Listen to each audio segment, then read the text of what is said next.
Hola, profes, ¿cómo están? Bienvenidos a su podcast para maestros. Este podcast está dirigido para maestros en Latinoamérica e hispanohablantes. Aquí les voy a contar muchas de mis experiencias como maestra internacional y también vamos a hablar de temas de actualidad que nos conciernen a todos los maestros. Tendremos entrevistas y muchos temas interesantes. Empecemos.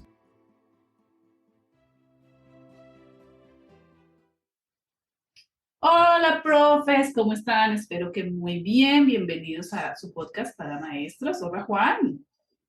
Hola Carolina, en China. Hola a todos y todas en las plataformas que nos escuchan y también en YouTube que nos ven. Muy complacido de estar nuevamente en este episodio. Qué bien, muchas gracias. Hoy vamos a hablar de nosotros. Vamos a hablar de nuestras experiencias, de las cosas que nos han pasado, de las cosas que nos pasan como maestros cuando tenemos situaciones difíciles, algunas veces en las escuelas, algunas veces con los estudiantes, algunas veces situaciones personales que nos afectan a nosotros mismos en las escuelas. Y vamos a contar algunas de estas situaciones para que, pues, no sé, los profes que se vean identificados, que también estén pasando por lo mismo, que sientan que no, tampoco están solos, que a todos a veces nos pasan muchas cosas. Y pues me parece bonito que nos contemos lo que nos pasa, ¿no? Es parte de visualizarnos y de visualizar nuestra profesión. Y sobre todo de no normalizar, porque a veces creemos que esas cosas como no tan buenas que nos pasan es porque es normal, porque es que es así la profesión o porque es lo que nos corresponde como maestros. Y no es así. También Ujú. tenemos que dejar de normalizar la violencia que sufrimos en nuestra profesión. Es Entonces, cierto. vamos a hablar de nosotros, vamos a hablar de lo que nos ha pasado. Entonces, eh, Voy a ¿qué nos empezar quieres yo. contar? ¿Con qué quieres iniciar? Yo quiero empezar con una historia que me pasó hace muchos años antes de graduarme en la universidad de maestra de preescolar, mi licenciatura es en preescolar. Yo tenía que hacer prácticas docentes, pero yo estudiaba de noche. Entonces yo aprovechaba porque tenía que pagar mi universidad, yo pagaba mi universidad. Entonces yo tenía que trabajar de día para pagar la universidad y estudiar de noche. Y generalmente buscaba un trabajo donde tendría que hacer la misma práctica docente. Es decir, yo podía validar mi trabajo como una práctica docente porque pues trabajaba como maestro. Entonces me contratan en una escuela muy pequeñita de preescolar, lo que en Colombia se llaman los jardines infantiles. En esta escuela muy pequeñita me contratan para ser maestra de uno de los grados de preescolar. Y pues hasta ahí todo bien. De hecho, me mudé de la casa de mi mamá. Yo tenía unos 22, menos de 22 añitos, por ahí 20 añitos, poquito. Y me mudo de la casa de mi mamá a la casa de una tía de mi mamá para estar cerca a la escuela y no me toque pues, largas jornadas de trayecto. Y llego a esta pequeña escuela y la directora de la escuela nos insultaba. Ella creía con el derecho de insultarnos constantemente. Recuerdo mucho que de las situaciones de lo que nos decían, nos hacían reunir en un grupo, digamos, para una reunión, las famosas reuniones, los maestros estaban en reuniones todo el tiempo. Nos hacían reunir, hacer una reunión y empezamos a explicar nuestras actividades. Voy a hacer esto con los estudiantes, voy a hacer lo otro con los estudiantes. Y cuando no era solo conmigo, todas nos insultaban, ¿no?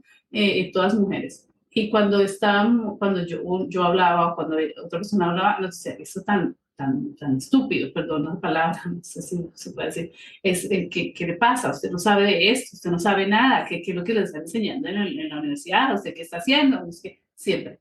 Ella, y no era con el tono de voz que estoy usando en ese momento, nos gritaba. Eran insultos.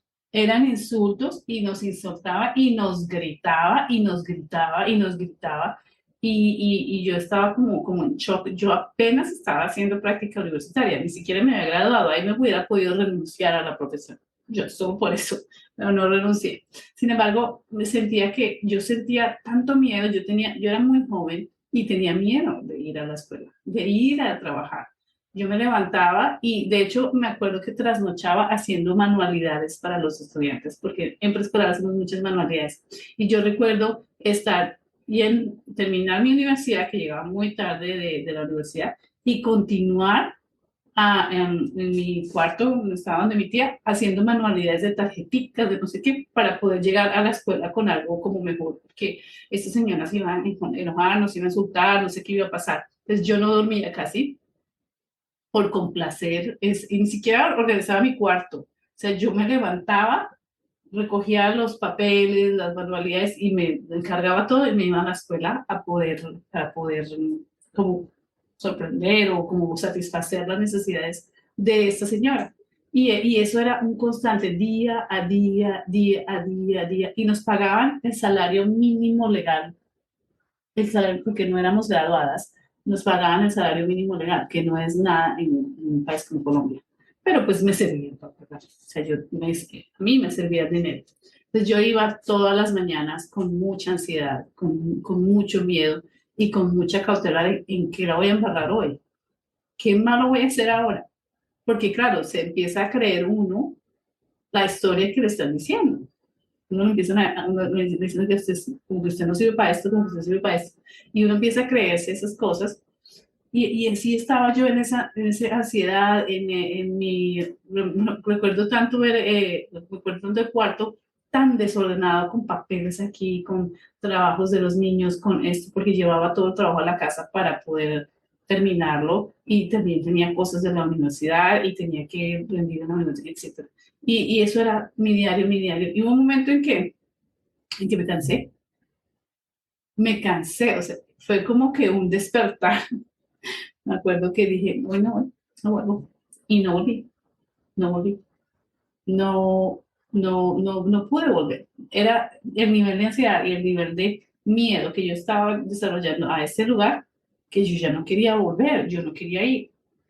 Y ahí me acuerdo de un meme que sale en muchos lugares de maestros que dice la mamá llamando a la puerta, pero recuerda que tienes que ir a la escuela, pero no quiero ir, dicen adentro en el cuarto.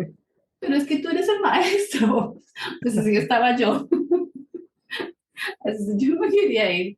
Tal cual. Así fueron los maestros. Pero es que me sentía así. Entonces decidí no volver. Dije, esto no es. Yo no estoy aquí para que me maltraten. Bastante trabajo tengo en la universidad para poderla sacar adelante. Así que decidí, dije, no más. Cogí mis cosas, le dije adiós a mi tía y me volví con mi mamá, en la casa de mi mamá en la época, y me quedé allá y dije, no más. Esta señora me llamaba y me insultaba todavía porque había dejado, no había dejado trabajo, no había vuelto. ¿Usted cómo se le ocurre? Pues nadie le va a pagar, no le vamos a pagar nada, ni siquiera vuelva por acá. A mí no me interesó que no me pagara y no fui por el dinero. No me interesó porque salir de ahí para mí era lo más importante. Me sentí muy tranquila de haber salido de ahí, duré más o menos 3 a 4 meses más o menos duré ahí y no me aguanté, no me aguanté el Y, maltrato. y esa fue tu primera vez, tu Fue inauguración mi prácticamente, o sea, tu entrada a la inmersión a la mi profesión docente. entrada a la profesión docente. Sí, fue una de la entrada a la profesión docente. Sí, empecé con el maltrato, pero bueno, yo no estaba acostumbrada a maltratar. A mí no me habían maltratado. No es que todo sea perfecto, pero pues ese tipo de insultos y esas cosas no eran comunes en mi vida. Entonces, creo que eso me ayudó mucho a tomar la decisión de decir, aquí no me quedo. Esto no es normal. Tú recuerdas cuál era la formación que tenía la directora? ¿Era una persona profesional o era una persona, digamos, de barrio, una persona que había creado un negocio con un jardín infantil? ¿Cómo era No esa persona? recuerdo mucho, no recuerdo mucho. De ella recuerdo que era una mujer que se vestía muy bien, que le gustaba tener su pelo así muy bonito. Y creo que era como administradora de empresas, si no estoy mal. No me acuerdo bien. Pero no se veía que supiera mucho de la profesión, aunque yo pues en ese momento tampoco era que fuera experta, ¿no? Entonces yo estaba aprendiendo. Pero Pero, estabas en la universidad para ujú, educarte para ujú, eso. exacto. Que todo es un mundo muy Eh, diferente. sí, sí, sí. Y pues esas prácticas pues tampoco me las pudieron valer porque tampoco las... Yo no volví, es que ni siquiera volví por un papel, por un certificado, no está en mi hoja de vida, nunca quedó, porque no quería ni volver, o sea, a mí no, que me hablaran de ese lugar. De hecho, mi hermana se fue a vivir cerca de ese lugar y para mí pasar por ahí me daba que ir. Sí, la Bien, no topofobia. quería volver, me dio fobia, sí. Ese fue una de mis primeras experiencias como maestra y con el maltrato que reciben muchos maestros, que muy triste, muchos maestros han sido insultados y son insultados y se cree que nuestra formación no tiene valor. Eso es Exacto. bastante triste. Eh, a mí siempre me gusta preguntarle a mis compañeras, pues, por los sesgos de género que Ujú. existen en la profesión. Puedo ver que en tu caso, por ejemplo, obviamente por ser primaria, de pronto por ser un jardín, no hay varones, No, sí, no. docentes, hombres. Entonces, pues era un espacio feminizado. ¿Tú crees que eso influyó en el trato que recibiste, además de ser joven y todavía Yo no graduada, creo, de ser mujer? yo creo que, no sé, no podría decirlo de esa manera, pero yo creo era más en la parte clasista, como que esta persona se creía superior de alguna manera y creía que nosotras como maestras recién graduadas, algunas, otras en una normal, otras en la universidad, éramos menos y no merecíamos respeto. Para ella nosotras no merecíamos respeto. Para ella nosotras éramos sus empleadas y como sus empleadas nos tenía que tratar de insultar y decirnos como de mal estábamos, todo lo que hacíamos. Es que nada, no aceptaba nada. Tenía creo que alguna que otra favorita, pero no duré tanto para ver el resultado. Sin embargo, no, dije, no pude. Pero yo lo siento más como una parte de clasismo de parte de ella, de una sensación de superioridad que ella creía tener en contraste con nosotras, que apenas, es que no nos atrevíamos, a nosotras como mujeres no nos enseñan a ponernos, o por lo menos no en la época en que yo crecí, a decir, oiga, pare, esto no lo hace, o decirle a alguien, a confrontar, decirle, usted hasta aquí llega, usted por favor no me insulte. A mí eso no me lo enseñaron, yo me lo guardaba, porque de alguna manera me lo creía. Y cuando ya me doy cuenta digo, no, esto no es así y yo no soy, o sea, estoy aprendiendo, o sea, hay que ser más compasiva conmigo misma y a no dejar que este tipo de comportamientos afectaran mi ser, ¿no? Que pueden llegar a hacerme ella, ¿no? Pueden llegar a Claro, hacerme ella. claro. Y hay algo que vale la pena aclarar y es que en Colombia y en varios países de América Latina eh, hay como una tendencia que cualquiera puede montar una escuela. Digamos, Sí, no es, digamos, en otros países, en Europa, en no es Estados Unidos, requisito. si tú quieres ser maestro primero o tener un centro educativo, una institución educativa, pues eso no sale de la noche a la mañana, tienes que mostrar unos requisitos, mostrar una idoneidad, mostrar un Ujú, dinero también. Eh, en Colombia y en América Latina, pero específicamente del caso colombiano, nosotros en nuestras ciudades tenemos mucho el tema de las escuelas o los ujú, colegios o los jardines infantiles de garaje. ujú, Es una persona que dijo, oiga, yo creo que tengo la habilidad de cuidar niños, voy a coger mi casa para recibir niños y cuidarlos y darles cualquier educación. ujú, Entonces, en el caso tuyo, creo que fue así, era una escuela de sí, barrio, una escuela de garaje, ujú. que Sí, era mi casita. paradójicamente las autoridades le dan una licencia a una persona que tal vez es formada en administración o es formada en economía o formada en lo que sea, pero menos en Ujú, educación, y se le permite abrir una escuela. ujú, Y creo que eso también es algo que tenemos que reflexionar, no solo por lo que significa el trato profesional al maestro, y en este caso en el tuyo, que te estabas formando para ello, sino lo que significa también en general para toda la educación. Nosotros no podemos permitir que la educación la imparta cualquiera, ujú, que la educación sea algo como que se crea que cualquiera, porque sí, lo puede impartir. Hay una ujú. responsabilidad en ello. Y mucho de lo que te ocurrió a ti tiene que ver con eso, de que era sí. alguien Y que lo, se le ocurrió poner en un edificio, recibir niños para cuidarlos y educarlos. y lo triste que a mí me parece que me parece más triste es que los padres de familia no tienen la menor idea de dónde están metiendo sus hijos ni qué, en qué los están metiendo.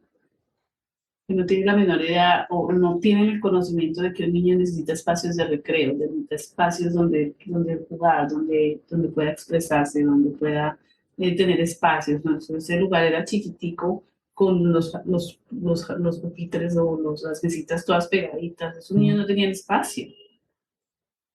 Claro, ¿Sí? Entonces, pues genera como esa tristeza de saber, ya, pero estos padres de familia, ahora con mi conocimiento voy a un jardín así y miro los espacios y ya digo, acá no voy a tener un niño. No, es que no es que no hay espacios de juego, no hay espacios de recreo, los niños tenían espacios de juego afuera de la casa, era una casita, de esas pequeñitas que hay en su barrio. Y afuera donde cualquier persona puede verlos, no hay espacio para ellos. Esos jardines, qué tristeza, entiendo que sean digamos, un negocio y que entiendo que muchas personas viven de ellos, pero tienen que mejorar o tienen que haber regulaciones mucho más estrictas porque son los niños, son el futuro de una nación. Solo el futuro de una persona, con eso ya es suficiente, ¿no? De pensar que este es el futuro de una persona y que estas bases son muy importantes. claro, algo sí es cierto y es que se ha empezado en los últimos años a regular el tema, pero también es que hay una demanda muy grande. Digamos, para los que nos escuchan y nos ven en otros lugares de América Latina o del mundo, Bogotá, el barrio Suba, que es donde Carolina nos está dando su anécdota, es una zona periférica de Bogotá, muy popular, eh, con una altísima tasa de natalidad. Es decir, hay muchísimos niños, muchísimos nacimientos, muchísimo embarazo adolescente. Entonces, cubrir esa demanda, esa necesidad de que los niños, de que primero que les cuiden los niños. O sea, es que Mm, nosotros estamos en una situación en nuestras ciudades, en nuestras metrópolis latinoamericanas, que lo primero que yo necesito para poder trabajar es alguien que me cuide el niño o la niña. ujú. Después pienso en la educación y si al caso que le No, enseñen a leer, a escribir, etcétera, pero nuestra necesidad principal o la necesidad principal que tienen esta franja de la población trabajadora, obrera, en su mayoría popular, es que le cuiden los niños. Entonces, eh, las autoridades ven, ok, este privado está ofreciendo ese servicio, este privado está atendiendo a tal vez 50, 60 niños y bien o mal está ofreciendo ese servicio y está supliendo una necesidad. Pero entonces el problema es que por suplir apenas esa necesidad, también se pueden cometer muchísimos, muchísimos errores. sí, El tema de sí, abuso sexual en estos centros educativos de barrio es no, terrible. El maltrato y pues si profundizamos en el tema pedagógico o didáctico o lo que tú haces referencia con respecto a los espacios de juego, a la lúdica, al desarrollo socioemocional, artístico, lúdico, es realmente deficiente. sí, es cierto. Y tú, bueno, cuéntanos de ti. Cuéntanos Bueno, algo, por favor. No en mi solo... caso, en mi caso, yo empecé como profesor bilingüe. En Colombia tenemos un tema también del que tú hacías referencia, que es los sesgos de clase. Son muy marcados. En Colombia es muy fuerte la necesidad de diferenciarse socialmente. Y el bilingüismo Avanzados. es un indicador de clase, ¿sí? Entonces, el niño que se educa en un colegio bilingüe es supuestamente de mayor estrato social, de mayor nivel social que el que no, cuando pues Ujú. sencillamente el aprendizaje de una segunda lengua debería ser un derecho básico de aprendizaje para todos, como es en la mayoría de países. Entonces, en mi caso, mi primer trabajo, que fue donde conocí a Carolina, donde coincidimos, mi primer trabajo fue en un colegio bilingüe, ¿Ese era tu un primer colegio, trabajo? ese era mi primer trabajo, pero tú ya tenías un No, montón de experiencia. Uf. A mí ya me habían dicho más cosas, me habían maltratado más. Mentiras. Pero bueno, digamos, salgo de la universidad y en términos de enganche, de salario de enganche, era Era un poco bueno, superior, entre era bueno. comillas, sí. Pero este colegio había empezado en un barrio, es decir, había empezado así como Carolina cuenta el del jardín, este colegio Ujú, que después se volvió campestre y bilingüe también empezó en un barrio. Es decir, ujú. que a pesar de que ahora era El con mayores colegio. pretensiones y que era el colegio con un campus hermoso, verde, con Me montañas, con encantaba. patos, con Amé el lago, campus de ahí, porque el campus era era muy bonito, hermoso. Yo hermoso, era era feliz llegando allá, espectacular. viendo los cisnes y los patos y los animales en la parte de atrás. Muy bonito, muy bonito. Me Sí, parecía o bonito, sea, bonito. un espacio, porque es Espacio diferente muy hablar bonito, de sí. ambiente de aprendizaje, un espacio Exacto. de aprendizaje muy propicio. Ujú, Y entonces, a pesar de que tenía estas pretensiones y que lograba tener un campus muy bonito, tener los patos, tener el lago, ujú. tener las canchas de juego muy bien estructuradas, los espacios, la luz, todo esto, tenía las mismas prácticas de un colegio de barrio. Entonces, aquí hay una diferencia y es con lo primero que yo choqué y es que el maestro es un producto más que se vende, ¿no? Pero entonces uno es consciente de que pues estamos en el capitalismo, la educación es un servicio que está mercantilizada también, digamos, eso lo Sí, podemos es un entender negocio. con sus Ujú, pros y sus contras, ujú. pero si tú eres un producto, pues tú esperas que valoren ese producto. En mi caso eso no fue así. Digamos, a pesar de que era un salario superior al promedio, no era un salario que mereciéramos teniendo en cuenta los ingresos que tenía el colegio, la proyección que tenía. Habían unas relaciones obrero-patronales, es decir, no te trataban como profesional, no te daban ese lugar que deberías merecer por ser docente. Entonces, mi primer choque fue cuando mi curso había que llevarlo a la cafetería a que recibieran su refrigerio, su merienda.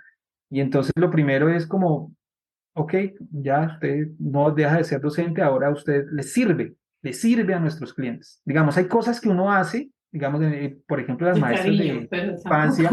Sí, las maestras de infancia lo hacen todo el tiempo, les Ujú, ayudan a los ujú. niños con su comida, les dan la cucharadita, etcétera, pero es muy diferente cuando a ti te lo obligan a hacer eh, con el mensaje de que esa es su función servil hacia nuestro cliente, que es el docente. Ese fue mi primer choque. Y después en una reunión de padres de familia, mm, tuve un inconveniente porque una niña, yo era director del grupo de séptimo, niños de 12 13 años, y la niña llega tarde al momento en que yo pues estoy colaborando sirviendo el refrigerio, llega tarde y se molesta porque llegó tarde. Y le dije, no, pues llegaste tarde, yo ya no lo voy a hacer más. Y entonces en la reunión de padres se para este Se señor de arma. que, Ujú. sí, no, o sea, que usted que se cree, que a mi hija no me la trata así, que usted es un empleado, que yo para eso estoy pagando. Entonces fue Chocante. bastante fuerte, bastante chocante. Tuve que dar una clase esa vez. Recuerdo mucho que todo lo que tenía programado o lo que me habían dicho que hablara en esa reunión de padres lo dejé de un lado y di una clase sobre la profesión docente, sobre lo que significa la profesionalización en general de todos los oficios y profesiones en Colombia y de por qué todos merecíamos respeto. Me escucharon atentamente, pero pues obviamente eso no quedó ahí, eso quedó como rondando y ya después pues las quejas fueron muy frecuentes. Y entonces pues como era un colegio que venía de unas relaciones, de un colegio de barrio que tenía unas relaciones obrero-patronales muy estrictas, entonces no estaban acostumbrados a eso, no estaban acostumbrados a que la persona se reivindicara como profesional, que la persona o el docente se diera su lugar. Eso fue muy difícil y bueno, por lo menos me sirvió como no, yo tengo que dignificarlo, tengo que hacer que mi profesión luzca bien, Signifique, sí. tengo que exigir que mis espacios de trabajo sean dignos, tengo que exigir buen trato de las personas con las que Ahí fue trabajo, cuando nos unimos directiva. todos, ¿no? Fue que nos Ahí unimos fue cuando nos unimos todos. y un colegio muy pequeño, pero pues Nos sí, tocó digamos, ahí, sí, éramos que como cuatro o cinco, no me acuerdo. Que éramos así sí, que, y bueno, aquí esto no se puede hacer así. Y no, empezamos pues a era hablar, ese, una nómina de docentes que no superaban los 25 maestros tal vez. exacto. Y nosotros Y éramos los que siempre, un momentico, no, pero, espera, ¿por qué? Pero, disculpe, esto no es así, pero la ley dice esto. Yo me tal acuerdo de cual, eso. tal cual. Y sin embargo, debo decir que esa escuela, ese colegio fue una gran escuela, digamos, para Ujú, lo bueno y para lo malo, para entender cómo funciona el negocio de la educación en Colombia, a diferencia de otros países donde la mayoría de la educación es pública y está controlada por el ujú, Estado. En Colombia hay una gran cantidad de colegios privados eh, que sí están controlados o vigilados por el Estado, pero pues hacen lo que quieran. ujú, Y, y lo privado está es por el sesgo de clase, porque yo no quiero que mi hijo esté en un colegio público con un montón de ujú. gente pobre, etcétera. Y tienen, Eh, sí, tienen imágenes. entonces aprendí mucho, aprendí de lo que era una clase emergente, porque el colegio no es que fuera de un nivel social superior, sino era de precisamente de personas de barrio, tal vez Que muchas de ellas tuvieron, educadas o comerciantes, que tenían la intención de ofrecer mejor educación para sus hijos, pero que también tenían esos sesgos de clase, esa necesidad de diferenciación. Eso lo entendí mucho y tanto para eh, mi gusto por las ciencias sociales, por el análisis etnográfico y sociológico fue una gran riqueza encontrar padres de familia, digamos, muy poco educados que habían conseguido algo de dinero y que llevaban a sus hijos allá. Fue muy interesante. Fue muy interesante ver cómo personas que venían de abajo, profesionales educados que también querían dar una mejor educación, veían ahí en ese colegio esa situación. Entonces fue muy interesante aprender todo eso, pero creo y que el conocer los maltrato fue docentes, muy sí, malo. y conocernos como docentes y nuestros límites, ¿no? Sí, entonces esa es mi primera Bienvenido a experiencia. la profesión docente. Mi Sí, primera sí. experiencia creo bueno, lo miro en retrospectiva y aún así hay cosas que uno se aguanta. Es lo que tú decías al principio, como uno empieza como a creérselo, ¿no? Más si uno Ujú, está ujú, recién salido de la universidad, uno empieza como a creerse esas cosas. ujú. Creo que de todos modos, pues resistimos bien esa Sí, situación, y hicimos un grupo de enseñamos, amigos muy bonito, crecimos exacto. como, y aprendimos, yo aprendí mucho de ustedes, tanto de Luis Miguel como tú, de todo lo que yo no conocía, ¿no? Yo los escuchaba así como, díganme más, cuéntenme más, porque me parecía súper interesante, pues la parte histórica, o la parte legal, y de hecho las opiniones, ¿no? También eran como tan enriquecedoras y yo no había tenido cierta formación en eso, ¿no? En sociales o en ciertas cosas que no tenía ni la menor idea en la parte legal, lo que le enseñan a un maestro de preescolar. Sí, y Entonces, mira que hay una cosa que yo recuerdo mucho y fue el choque también en la práctica pedagógica, en la manera de enseñar. sí. Nosotros, digamos, mi alma mater, que es la Universidad Distrital Francisco José de Caldas, la Universidad de Bogotá, nosotros teníamos una formación muy humanista, muy ciudadana, muy de la Ujú, diversidad. ujú, ujú. Y obviamente, pues salimos con esa Con esa escuela, idea. Ujú, con esas ideas tan fuertes, tan marcadas, y llegamos a un colegio privado donde, ¿cómo así que molestan cómo así que molestan por el cabello largo? ¿Cómo así que molestan ujú. porque la niña se quiere pintar el pelo? ¿Cómo así que vamos a juzgar con homofobia cualquier estudiante? ¿Cómo así que vamos a tratar de minimizar a las mujeres porque actúan de tal o de otra manera? Eso fue un choque terrible. Yo sentía como si realmente estuviera en el siglo XX. O sea, estamos Ujú, hablando del 2008, 2007, una cosa así, 2009, ujú. y sentía como nuestras prácticas eran del siglo XXI normales, o sea, no es una cosa súper vanguardista ni ¿no? Sencillo. Estamos en la Ujú, globalización, estamos hablando de una ciudadanía global, Estamos hablando de unos derechos adquiridos desde mucho tiempo.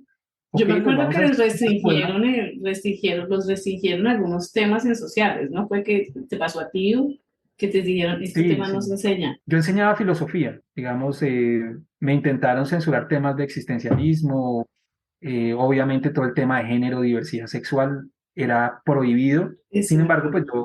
pues yo lo hice, pues yo lo Mm. enseñé, digamos, en Colombia y en la mayor parte de países del mundo la libertad de cátedra está protegida. Sí, está protegido. Pero entonces ese fue también un choque muy fuerte en cómo veníamos de una escuela para el siglo XXI, pero con prácticas del siglo XX, prácticas pedagógicas del siglo XX, porque había que tenerlos así, súper Las filas. disciplinados, y valores del siglo XIX, valores profundamente católicos, conservadores, religiosos. Ujú, ujú, Entonces, ese fue un choque fuerte, el ser señalado de manera despectiva, ujú, el estar aislados. Afortunadamente, como que encontramos, tuvimos la posibilidad de crear un grupo como de apoyo entre ujú. 3 o 4 personas, incluida tú, por supuesto, pero de todos modos el aislamiento, el señalamiento es algo que agota. Sí. Por más de que Y tú yo, creas que puedes enfrentar diariamente esta situación, te agota como ser humano sí, sí, porque te aíslan, te señalan, sí, te sientes mal, te sí, sientes sí. excluido. Sí, yo creo también mucho que nosotros, los maestros, lo que hacemos es como confiarnos en otros maestros y hablar con otros maestros para poder sacar todas esas emociones y esas cosas que nos están pasando, que nos generan ansiedad, bueno, tristeza, que generan como un cambio o como un golpe emocional, diría yo. Entre nosotros nos reuníamos a poder hablarlo, a poder sacarlo y a procesarlo, ¿no? Y a sentirse, oh, pero no estoy sintiendo, o sea, no soy yo, o sea, no es que no es mi problema, es que si todos estamos hablando en este tema es porque hay una situación que involucra a toda la escuela con el ambiente que la escuela genera, con la práctica que la escuela genera, que no es soy yo el que está totalmente equivocado, ¿no? Sí, así Eso es. también es importante. Bueno, pero aprovechemos tu experiencia en otros ambientes educativos en otros países. Ujú. Hace un rato, fuera de nuestra grabación habitual, estábamos hablando de una situación difícil que Personal, pasaste eh, sí, en Estados Unidos personal. sí. Y Estados cuéntanos Unidos, de eso sí. y miramos a ver cómo lo Bueno, reflexionamos y cómo fue comparamos muy con lo que difícil. ocurre acá en Colombia. Sí, fue muy difícil. Más o menos en mis 14 mi mamá tuvo cáncer, el segundo cáncer, y se agravó. Yo trabajaba en ese momento en Estados Unidos. Eh, entonces mis hermanas me llaman y me dicen, tienes que volver. El médico dijo, tienes que volver. Y entonces yo dije, bueno, empiezo a hablar con la escuela, empiezo a hablar con el patrocinador y con el distrito. Y les digo, tengo una situación personal, mi familia, mi mamá está en un hospital y el médico me pide que esté con ella, que era como decirme, vuelvo porque se va a ir, ¿no? Sí, Entonces ellos me dicen, ok, pues me responden, ok, esto es lo que dice la ley. Y la ley en Estados Unidos, en el programa que yo estaba, que era un programa intercambio, decía que yo me podía, por una situación personal, ir 30 días, que después de esos 30 días ya había perdido el trabajo y había perdido la vista. Pero pues a quién le importa eso, o sea, en ese momento pues me vale, ¿no? Yo les decía, yo me voy, y si mi mamá se recupera o si algo pasa y son más de 30 días, pues no vuelvo. Entonces yo había preparado a mis amigos diciéndoles, en caso de que no vuelva, pues les pido que me ayuden a empacar, a llevar, o sea, como que les iba diciendo qué es lo que podían hacer con lo que yo había dejado allá, porque pues me iba a ir con 2 maletas, una maleta nomás. Entonces, eso pasa, viajo de emergencia a Bogotá, la primera semana me enfermo horrible de la ansiedad, de todo lo que uno tiene que sufrir por las pérdidas, ¿no? Me enfermo horrible, pero puedo estar con mi mamá en sus últimos días de vida, estoy con ella, comparto con ella, o sea, tenemos como la despedida, porque ya se despidió de nosotros, como que ya había tomado la decisión, ¿no? Que, que fue, no lo esperábamos, pero la enfermedad había progresado tanto que el pronóstico era muy negativo. Entonces el médico le dice a ella, cuando le habla al médico, nos saca de la habitación, el médico le dice su cáncer ya está en los pulmones, ella tuvo cáncer de seno. Está en los pulmones, está en metástasis, está muy grave. Y pues ya hemos tenido familiares que habían muerto de cáncer y ella tuvo que ver esas enfermedades y tuvo que cuidar a personas. Entonces ella, su mayor miedo siempre fue que nosotras, sus hijas, tuviéramos que cuidarle una enfermedad tan grave. O sea, ella nunca quiso eso.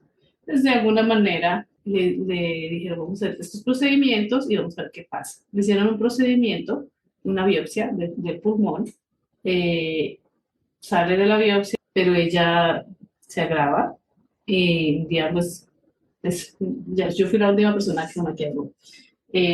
Nos llama a todos, estamos todos ahí, se despide.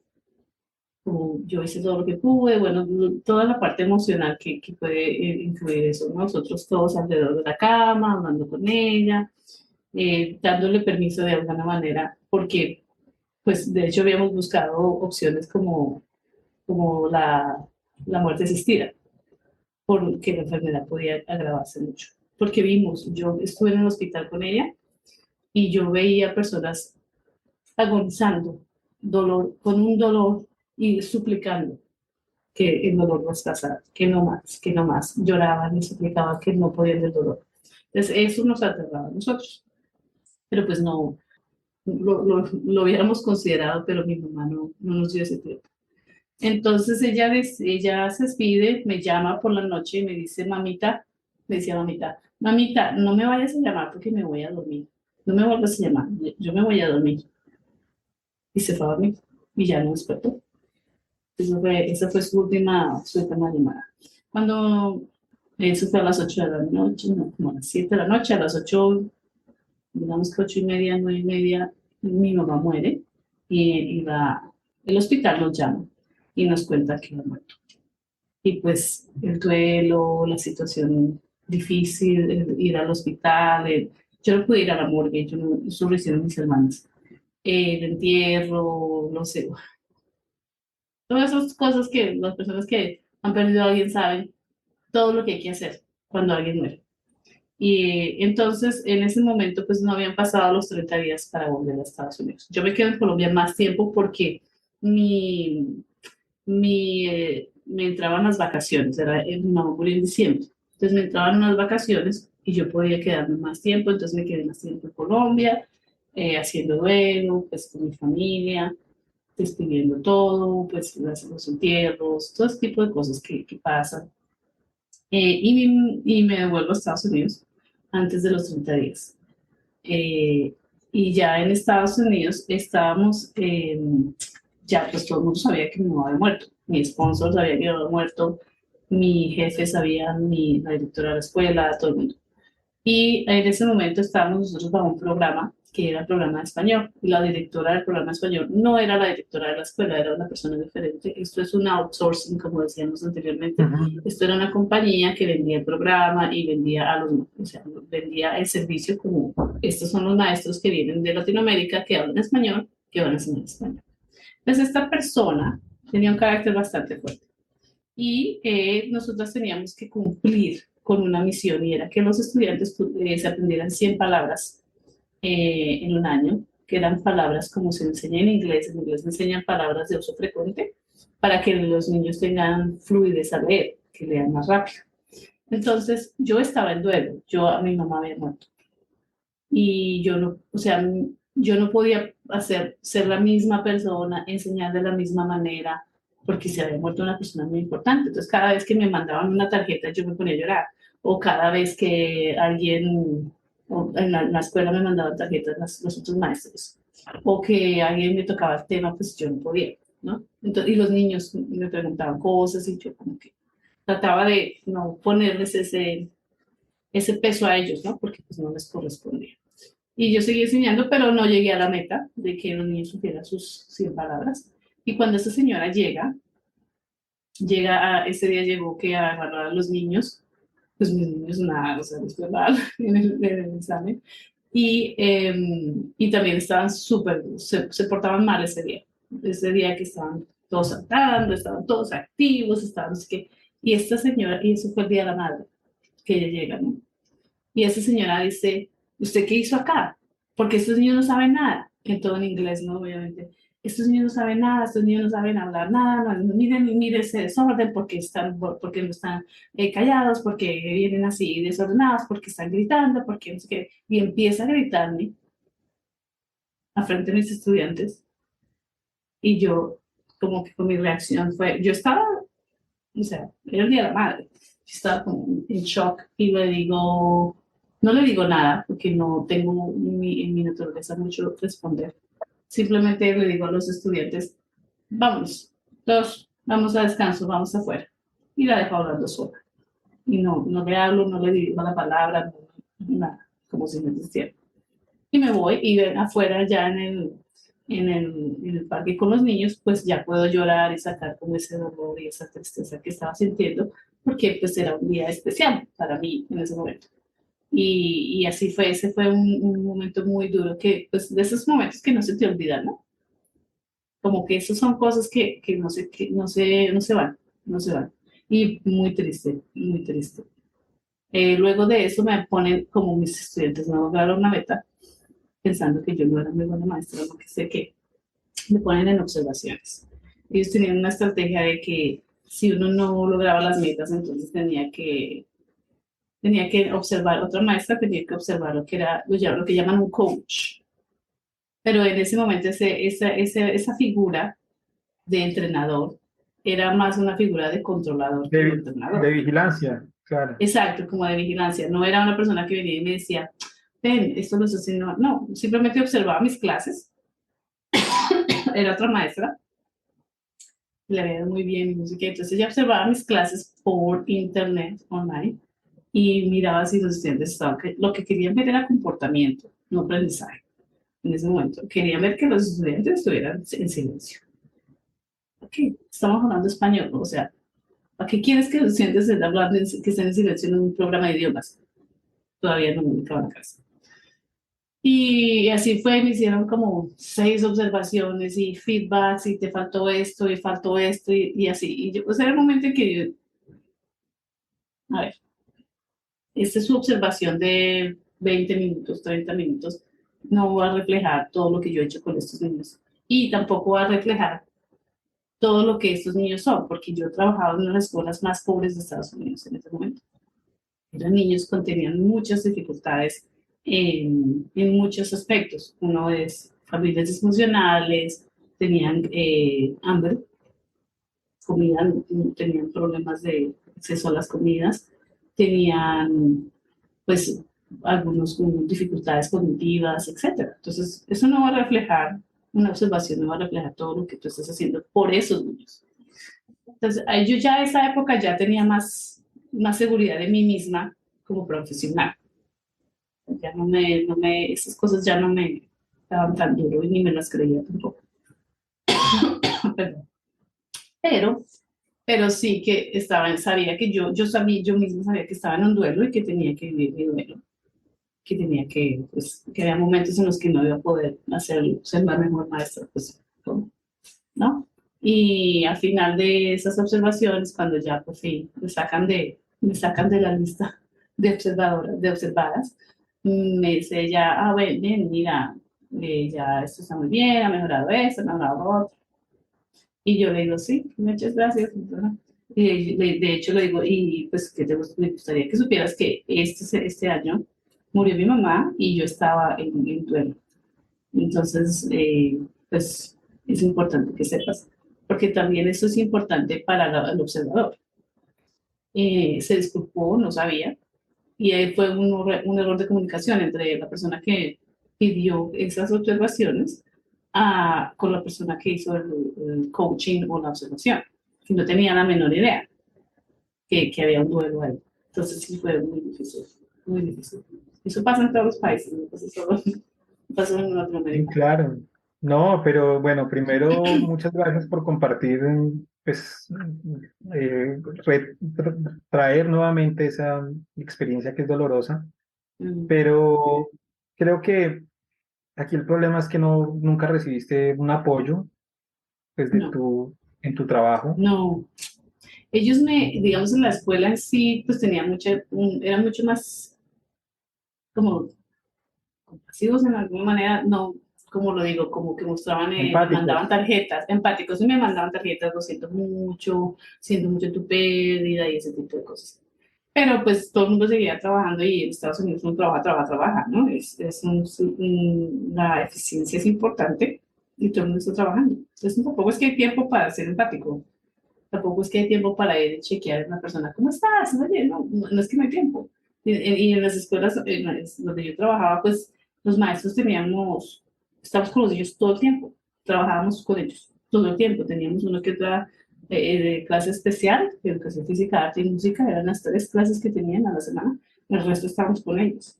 Entonces todos los maestros estaban ocupados. O sea que vamos a ser empáticos, no, pues mis amigas colombianas y mi amiga venezolana y otras amigas que ya eran más cercanas, pues estaban conmigo, pero pues también estaban trabajando y tenían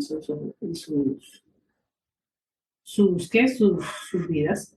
Y pues obviamente sí que cuesta vivir un duelo cuando estás trabajando con humanos, con seres humanos. Y pues uno tiene que, decimos en Colombia, sacarle tripas corazón y sacarlas y no ponerle ese peso a los niños porque no les corresponde, pero sí uno tratar de vivir su duelo. Ahí fue cuando empecé a hacer yoga, meditación, fue como que fue mi recurso, ir a meditar, empezar a hacer yoga, eso, para poder procesar el duelo. El Obviamente, duelo. pues, uh-huh, eso Pero, sigue, ¿no? Los duelos no pero pasan así como igual, así. igual es como, bueno, no solo en la profesión docente, como tú lo dices, ocurre en todos los ambientes laborales, pero como hay una deshumanización de lo que hacemos, de nuestro trabajo, de nuestra cotidianidad. O sea, ok, Uh-huh.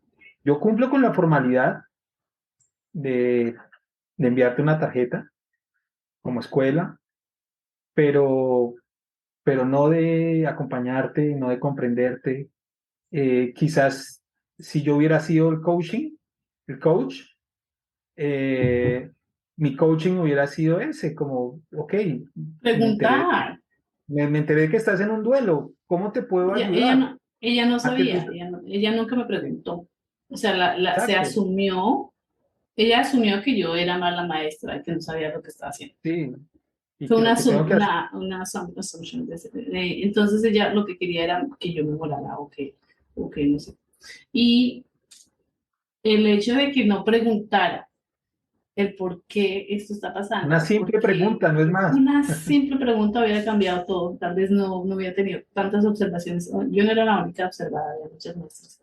Sí, Pero, pero sí que incomodaba, ¿no? Incomodaba bastante el hecho de que dudaran cuando ya no era mi primer año ahí, ¿no? No era que fuera sí. mi primer año, no.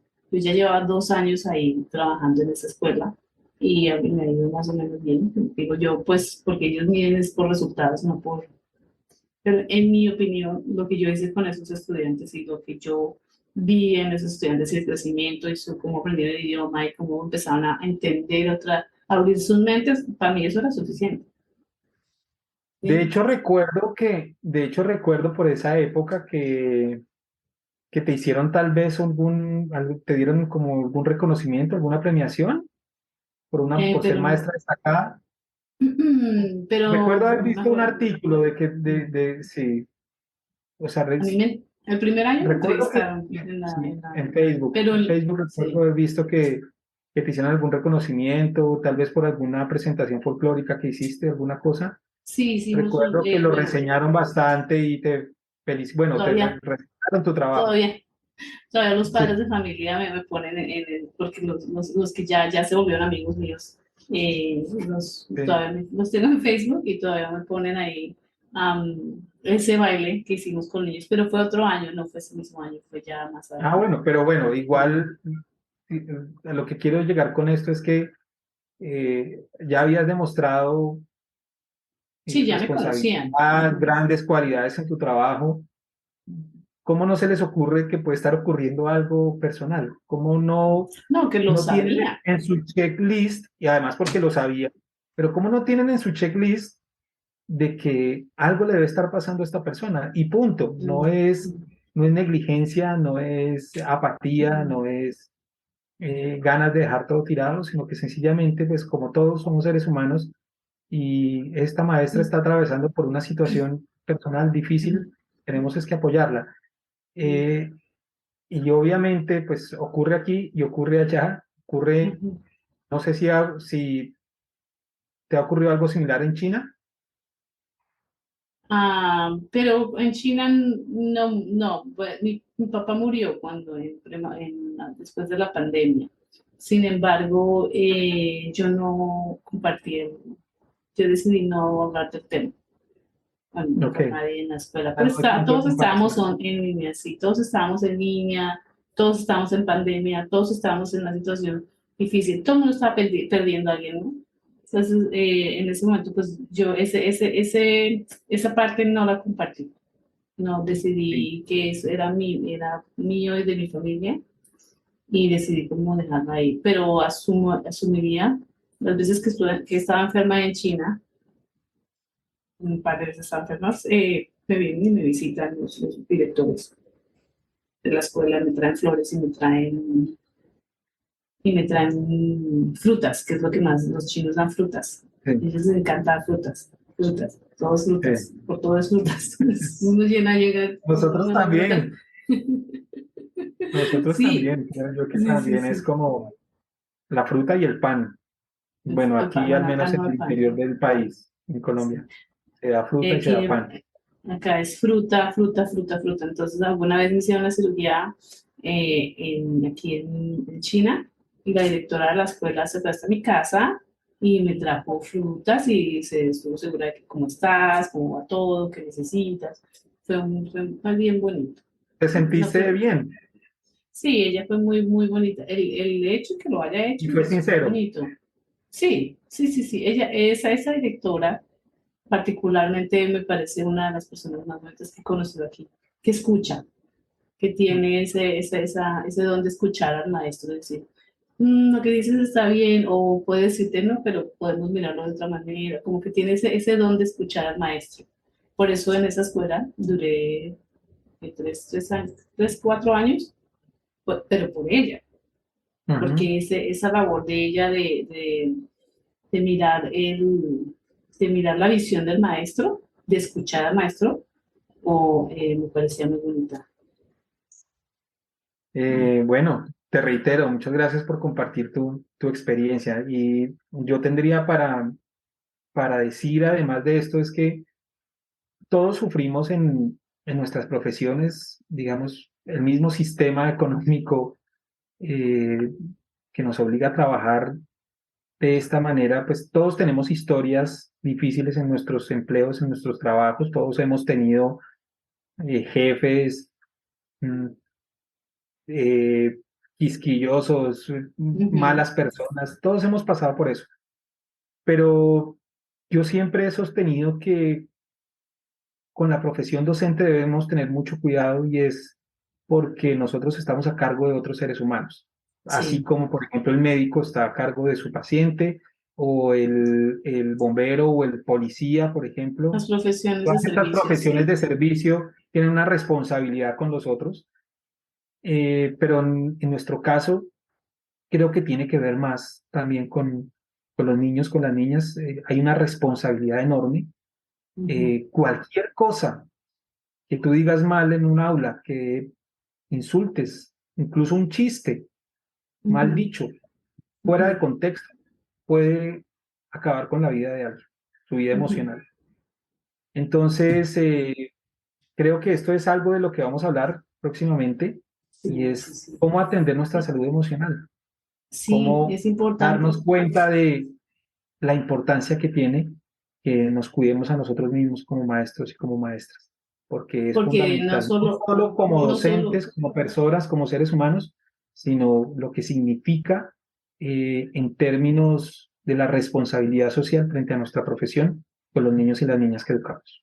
sí, es cierto, porque no solo eso, lo que nos pasa personalmente es importante, pero lo que vemos en las aulas de clase, hoy no lo tocamos, pero tenemos que ver muchas cosas en las aulas de clase. Tenemos que ver niños maltratados, niños abusados, niños con disfunciones difíciles, con situaciones que no podemos manejar o que no sabemos cómo manejar. y los pasa en las aulas diariamente. Y uno queda como con esa impotencia y con esa ansiedad de cómo puedo ayudar a este estudiante. Y eso también Exacto, afecta la salud emocional de los maestros.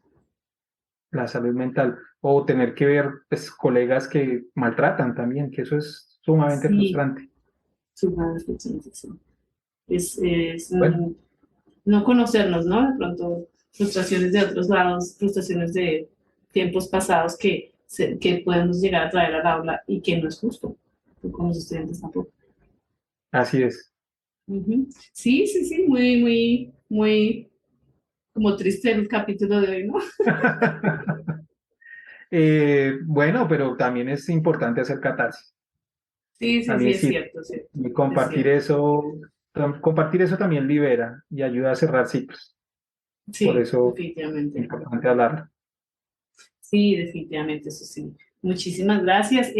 ¿Tenemos entrevistas pronto?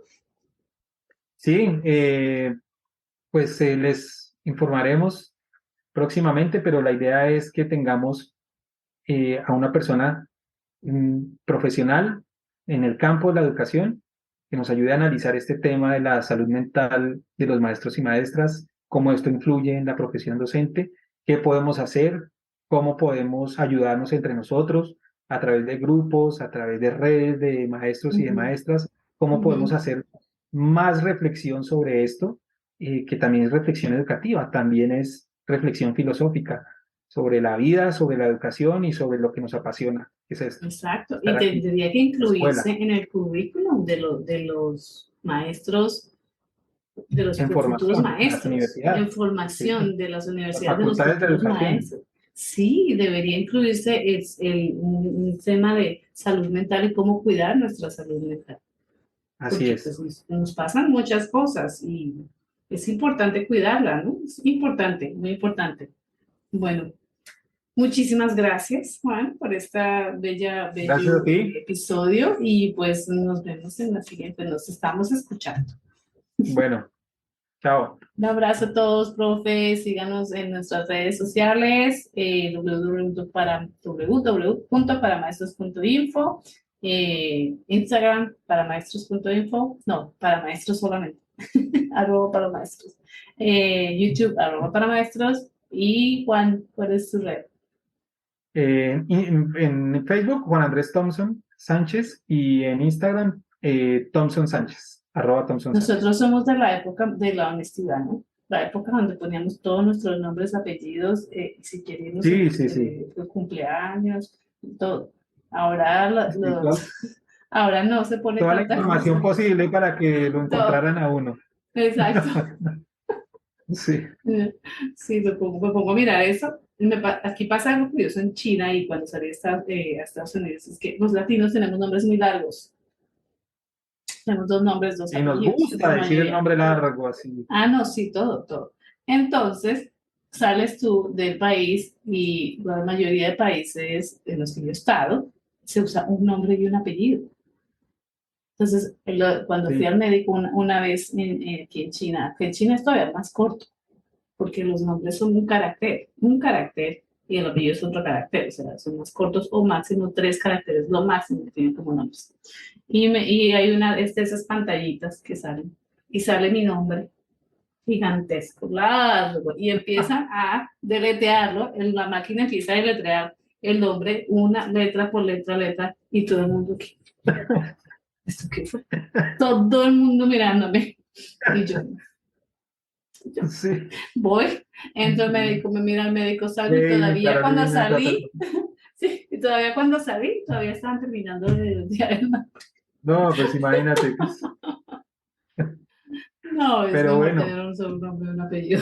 No, sí, es que es bueno, muy largo. Ir al banco, las personas que vivimos en China, ir al banco, porque ellos verifican y verifican el nombre y los apellidos. Y nuestros nombres no caben en las formas, no caben en los formularios. Y son así como, y miran y vuelven y les da un estrés cada vez que uno llega. Como, "Ah, ese es un nombre". Muy gracioso. Bueno, para las anécdotas, para terminar con una nota para las otras alegre. anécdotas, sí, una nota alegre. Bueno, profes, muchísimas gracias y nos estamos escuchando. Chao. Chao.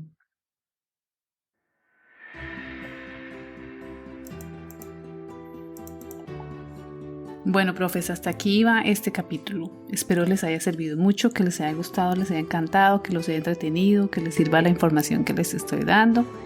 Se pueden comunicar conmigo en mi página de internet www.paramaestros.info. Ahí están mis contactos, mis redes sociales. Pueden llegar ahí, mirar, contactarme, escribirme a mi correo electrónico. Mi correo electrónico es podcast@paramaestros.info. Ahí escríbanme, yo estaré muy pendiente de sus mensajes. Si quieren que les cuente algo nuevo o alguna información que les parezca interesante, que quiera que les comparta con mucho gusto les compartiré. Solo escríbanme y bueno, nos estamos escuchando. Un abrazo fuerte y hasta el próximo capítulo. Chao.